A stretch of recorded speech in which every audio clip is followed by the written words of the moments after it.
पोलादपूर महाबळेश्वर मार्गावरील अत्यंत धोकादायक समजल्या जाणाऱ्या आंबेनळी घाटात रविवारी रात्री एका स्कॉर्पिओ गाडीला भीषण अपघात होऊन त्यामध्ये 8 जणांचा मृत्यू झाला आहे.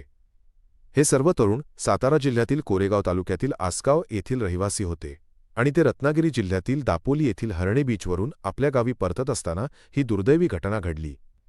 दापोलीतून पहाटे निघालेली ही गाडी महाबळेश्वरच्या दिशेने येत असताना आंबेनळी घाटातील दांभिळ टोक या ठिकाणी चालकाचे गाडीवरील नियंत्रण सुटल्याने ती 700 ते 900 फूट खोल दरीत कोसळली. दिवसभर प्रवाशांशी संपर्क न झाल्याने त्यांच्या नातेवाईकांनी शोधाशोध सुरू केली असता पोलिसांना तांत्रिक तपासणीत पोलादपूर जवळील भागात गाडीचे शेवटचे लोकेशन सापडले. या माहितीच्या आधारे शोध घेतला असता सोमवारी सकाळी ही गाडी दरीत असल्याचे दिसून आले.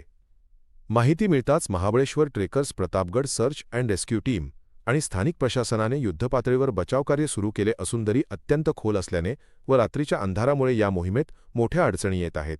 या अपघातात महेश अनिल पवार, आदित्य अशोक साळुंखे, रितेश राजेंद्र लोखंडे, सुहास जितेंद्र लोखंडे, अंश समीर चव्हाण, उत्कर्ष आनंद शिंगटे, अनिल अभिमन्यू शिंगटे आणि नितीन किसन नायकोंडे यांचा मृत्यू झाला आहे.